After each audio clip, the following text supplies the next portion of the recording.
Pancasila dan Undang-Undang Dasar 45 serta dipadukan oleh haluan negara kita maju terus di bawah panji Korpri. Kita mengabdi tanpa pamrih di dalam naungan Tuhan Yang Maha Kuasa. Korpri maju terus. Salam sejahtera untuk kita sekalian. Assalamualaikum warahmatullahi wabarakatuh. Om Swastiastu, Namo Buddhaya, salam kebajikan, salam sehat. Sehat selalu. Awak sehat kan? Sehat selalu. Dan terlalu tegak. Cukup itu pacarannya saja. Yang saya hormati Sekretaris Daerah Kabupaten Flores Timur, para staf ahli, para asisten, pimpinan OPD, para pejabat, saudara-saudari aparatur sipil negara, singkatnya kita semua, saya banggakan segan.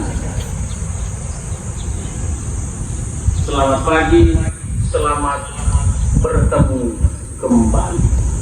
Setelah sekian lama kita tidak menegaskan diri sebagai Korps Pegawai Republik Indonesia, aparatur sipil negara dengan uniform seragam yang mempersatu. Saya tidak tahu nyanyi Korps karena saya bukan pegawai negeri. Andaikan saya juga berada di tengah para peserta apel, kalau masyarakat dari luar pasti tidak bisa bedakan. Ternyata itu wakil bupatinya, bukan karena pendeknya, tapi baju. Sebagai insan beriman, saya mengajak kita sekalian untuk pertama-tama memanjatkan puji dan syukur berlimpah kehadirat Tuhan. Atas nama pemerintah daerah, mesti kita sama-sama satu. Tapi saya patut menggunakan kesempatan ini untuk menyampaikan limpah terima kasih. Karena gejolak nasional tidak berdampak pada gangguan Kamtipmas di wilayah kita, Kabupaten Flores Timur. Itu bukan karena kerja kolaboratif para pemangku kepentingan forum komunikasi pimpinan daerah saja, tapi berkat kontribusi pemikiran positif dan kehadiran kita semua aparatur sipil negara di tengah masyarakat. Apel kesadaran selalu dilaksanakan setiap tanggal 17. Beberapa kali Pak Sekda meminta baik Pak Bupati maupun saya berpemikiran sama. Kesadaran tidak boleh lahir dari sebuah proses formalitas reguler apel, tetapi masih tumbuh dari dalam diri. Ada self awareness, kesadaran sebagai bagian dari disiplin sebagai aparatur sipil negara. Sambil saudara-saudara peserta apel bernyanyi, matematika saya cepat jalan. Di depan saya sekitar 300 aparatur sipil negara. Menghitung di sisi kiri kanan dan di belakang tidak sampai 100.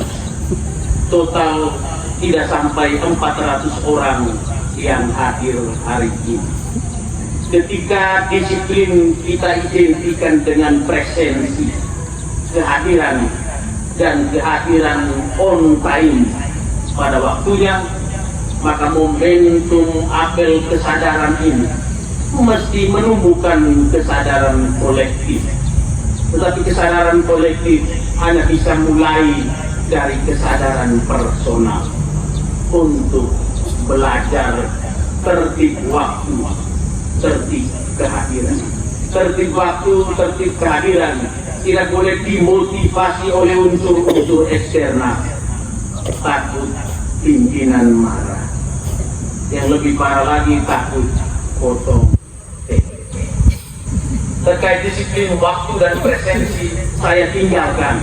Tapi saya mesti berkesimpulan secara tegas bahwa sebagai salah satu ciri aparatur sipil negara, kita mesti melihat kembali entahkah saya sudah menjadi aparatur sipil negara yang berdisiplin. Tapi ada disiplin lain yang hendak saya ingatkan kita pada pagi hari ini. Disiplin kepatuhan administratif, bagian dari disiplin lain sebagai aparatur sipil negara. Kepatuhan disiplin sejak perencanaan, penganggaran, pelaksanaan, dan evaluasi. Pertanyaan kita, sampai dengan saat ini saja, ada banyak pekerjaan yang belum terlaksana, termasuk pekerjaan fisik. Hanya karena disiplin kepatuhan administratif, pelayanan belum maksimal. Di sana sini banyak kita turut mengeluh DPP kesejahteraan yang mesti menjadi hak tidak terpenuhi pada waktunya. Yang menjadi pertanyaan reflektif kita bersama, apakah yang menjadi persoalan karena kebijakan yang tidak pro aparatur sipil negara dari aspek ketersediaan anggaran? Tidak. Yang menjadi soal adalah kita sendiri. Kepatuhan administratif sebagai syarat untuk tersalurnya hak-hak pegawai. Salah satu contoh kasus mesti menjadi pembelajaran dan kita akui pada apel kesadaran. Dari aspek kebijakan yang sudah jelas, tapi dari aspek tertib administratif teknis kita sudah membuat kesalahan, mengakibatkan dari generasi ke generasi, pemimpin ke pemimpin, beralih dari ketua komisi ke wakil bupati, selalu saja pemimpin politik jadi korban karena hak DPP rumah sakit yang tidak bisa tersalurkan seperti saudara-saudara aparatur sipil negara yang kita mengakui bersalah, dan dari mengakui kita bersalah kita belajar untuk tidak mengulangi lagi replikasi ketidakdisiplinan administratif yang mengakibatkan kita sendiri menjadi korban. Saya berharap untuk bulan Oktober, November, dan Desember DPP sudah menjadi bagian reguler dari pendapatan setiap bulan. Pada saat saya akan minta kepala-kepala dinas yang tidak konsisten, hanya mengeluh tetapi tidak berdisiplin, mengakibatkan ada keluhan pegawai karena hak-haknya di luar gaji tidak terpenuhi pada waktunya. Mau jaga dong, menuntut hak tetapi tidak memenuhi kewajiban. Apel ini juga membangkitkan kesadaran kita untuk melihat diri sebagai aparatur sipil negara, abdi negara, pelayan masyarakat. Totalitas pelayanan kita belum maksimal. Ada pelayanan yang masih diskriminatif. Sebagai bupati dan wakil bupati, selalu saja ada cerita tidak menyenangkan dalam proses politik. Tetapi kami jadi kayak 7 bulan. Tidak ada lagi musuh.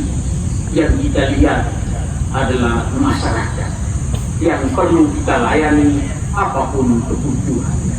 Kami berharap demikian itu juga menjadi komitmen aparatur sipil negara. Masyarakat kecil kita dari Solo, dari Adonara, dari Tanjung Bunga, mungkin juga dari kampung halaman saya yang lari-lari terus karena bencana. Ketika tuntutan administratif itu tidak substantif, layani mereka. Berikan kepuasan, itu bagian menjadi aparatur sipil negara.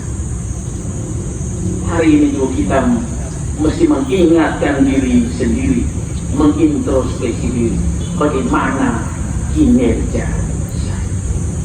saya belajar filsafat.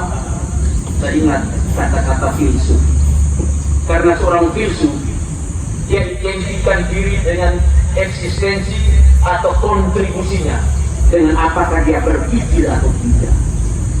Descartes bilang cogito ergo sum, Saya berpikir, maka saya ada. Kita instansi teknis mesti menerjemahkan refleksi filosofis ini ke dalam tugas kita masing-masing. Kemajuan dunia pendidikan, kesehatan, pertanian, perikanan, kelautan, dan semua OPD teknis lain itu ditentukan oleh MIO yang mempunyai kompetensi pada bidang masing-masing. Berikan pelayanan terbaik, tunjukkan profesionalitasmu seperti seorang Yesus. Ketika dia berhenti berpikir, dia mati. Ketika kita berhenti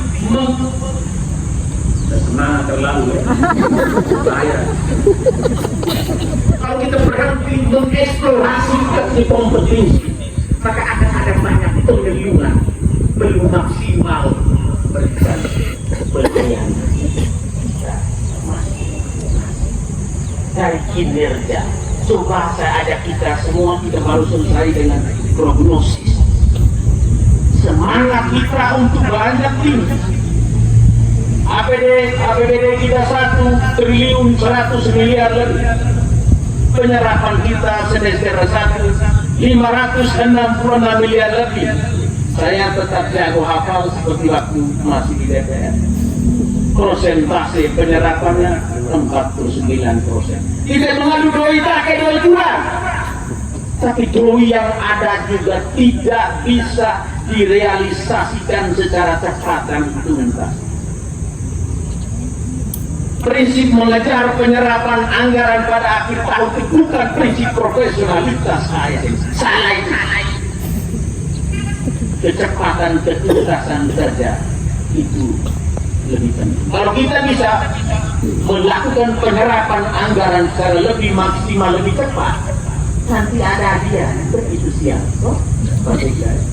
Tapi sudah memberikan diri secara totalitas untuk negara. Saya ingatkan, saya hafal satu-satu. OPD yang doi belanjanya banyak, ada yang tidak ada, tapi penyerapan kurang mau mata, udah. Sudah tidak menghasilkan, menghabiskan juga tidak bisa. Bagaimana dengan PAD? Tidak bicara dengan kemandirian fiskal. Tahun depan transfer pusat murah, persalahkan Prabowo dan transformasi kompensasi program-programnya banyak. Targetnya 71 miliar 444 juta hak. Realisasinya baru 29 miliar 444 juta 100. 41,18%. Padahal sekirit lompatan jauh. Kita jangan bicara belanja dulu, belanja itu doinya berapa? Peningkatan pendapatan asli daerah. Yang menentukan target secara objektif, secara rasional, secara realistis itu bukan bupati, apalagi saya. Tapi pasti kita bersama jajarannya, para saudara-saudara yang menetapkan target berdasarkan potensi internal setiap OPD, maka dimaksimal. Kejar target, bukan kejar siapa. Lagi 6 bulan. Prinsip reward dan punishment harus kita tegakkan. Yang targetnya maksimal, realisasi minimal, mau bahaya. Ini bukan warning untuk menakut-nakuti kita. Jangan terpengaruh oleh isu-isu tidak urusan, tidak ada politik. Kita juga pada saatnya mesti mengevaluasi saudara-saudara berdasarkan kinerja. Bukan suka tidak suka, hidupnya ada juga suka tidak suka. Tapi profesionalisme itu yang kita ke depan. Hal-hal yang tidak perlu kita buat. Hari ini pakai seragam bagus, lengkap semua, menunjukkan identitas kita sebagai aparatur sipil negara. Peran kita juga seperti humas Pemda, memberikan pemahaman-pemahaman yang positif ke tengah masyarakat di tengah pengaruh kebebasan. Teman-teman tahu, saya kita sembarang tidak berubah. Ketika masyarakat mengevaluasi kita dan salah, hanya perspektif publik untuk merusakkan citra pemerintahan. Jangan.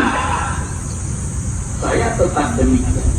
Ada aspek kemanusiaan keterbatasan kita, tetapi ketika kita berbuat sebaliknya dari apa yang dipersepsi atau dipublikasikan lawan. Beberapa saat saya nimbrung urusan kesejahteraan DPR, urusan pendidikan, urusan kepegawaian, bukan berarti saya tidak menghargai kepala OPDT. Saya sudah berkoordinasi tadi. Karena itu seperti yang dibuat oleh kepada Badan Keuangan Aset Daerah, jangan tunggu wakil bupati. Kan pertama dari tahu itu, mana saya tahu. Ada perubahan nomenklatur berdasarkan saran dari Kementerian Dalam Negeri, dari beban kerja ke komisi kerja. Pokoknya lah, Mio lebih mulia. Karena itu klarifikasi menjadi bagian dari transparansi. Supaya mereka semua udah semangat. Itu bagian dari edukasi yang harus dilakukan. Baik, Pak Sekda bersama seluruh teman-teman aparatur sipil negara yang saya hormati, hari-hari ini kita fokus turun dari lokasi ke lokasi. Ada lima tempat untuk membangun konsepsi bersama tentang keterpaduan program nasional, regional juga. Kita berterima kasih Presiden Prabowo dan Gibran dengan program strategis nasional makanan bergizi gratis. Itu bahasa Inggrisnya apa ya? Free nutritious food. Apa begitu? Tahu bahasa daerah. Minum dulu bahasa Inggris. Dan saya uji, siapa bisa? Ini ada program strategis, program besar. Ada juga koperasi merah. Di provinsi ada program OVO. OVO, pasti saya salah sebut OVO HP. One Village, One Product. Untuk menghidupkan roda perekonomian lokal, kita mesti mempunyai komitmen apa yang akan menjadi produk unggulan Flores ini. Mau jagung gigi, mente, atau apa. Inilah integrasi program di daerah. Ada program unggulan DIPUS. DIPUS bahasa Inggris jauh tidak tepat kan? Sama dengan lompatan jauh pusat. Dengan pertanian modern berskala DIPUS. Di sana mesti kita berpikir bersama sektor ekstensifikasi dan intensifikasi. Tujuan apa? Peningkatan produktivitas untuk mengurangi ketergantungan pasokan beras dari luar. Ini ada peternakan, mana kepala dinas peternakan? Di belakang. Jelas. Nanti kita rencana piara manu, piara sapi. Konsumsi birokrasi yang konsumtif itu perlahan bergeser karena suplai anggaran dari pemerintah tidak semakin kurang. Pada kemandirian tidak tunjukkan dengan di aparatur sipil negara yang produktif. Itu yang kita bilang apa? Kecerdasan inovasi.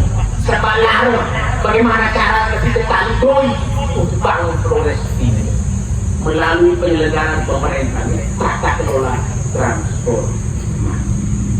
Program-program unggulan apapun yang menjadi guru juru kunci kesuksesan bukan kan? Iya. Dia juga berpolitik, tidak bisa kerja maksimal supaya mereka harus apa? Usia politik itu besar sekali kan? 5 tahun. Yang penting kebanggaan adalah pernah memberi secara maksimal dari keterbatasan diri. Tetapi kita tadi bilang jadi aparatur sipil negara yang melayani, yang meningkatkan kinerja profesional. Karena dia terbukti nyanyikan negara. Terima kasih. Mereka nyanyi di beberapa nama tidak bagus, ya pasti baju tidak seragam. Tuh dia gitu atau tidak. Kolor satu suara seperti seragam baru hari ini luar biasa. Pasti mereka dikasih pisang khusus. Kalau ada acara bisa aparatur sipil negara termasuk Pak Bupati dan saya Yokor tanpa bayar. Baik saudara-saudara yang saya hormati, Pak Asisten 1 PLT Kadis Perhubungan, saya lihat yang paling merasakan panas mentari pagi ini saya. Jadi karena hari ini integrasi dengan hari ulang tahun perhubungan, siapkan asupan setelah apel. Kita perlu 400 orang. Berubah. Pada hari ini kita rayakan hari ulang tahun perhubungan yang ke-55 dengan tema bakti transportasi untuk perhubungan mempunyai peran sentral untuk membangun konektivitas, keselamatan, juga pelayanan transportasi secara terintegrasi, baik moda transportasi udara, darat, dan laut. Meski sudah ulang tahun ke-55, tapi kasihan yang mau pergi Jakarta tidak bisa. Sudah hanya satu, Ilelewotolo. Saya kira cukup Ilelewotolo di Goro, ada lagi Ilelewotolo bonus punya. Sudah bolong semua bersatu, belum mau bere, karena dampak Lewotolo, bisa kemana?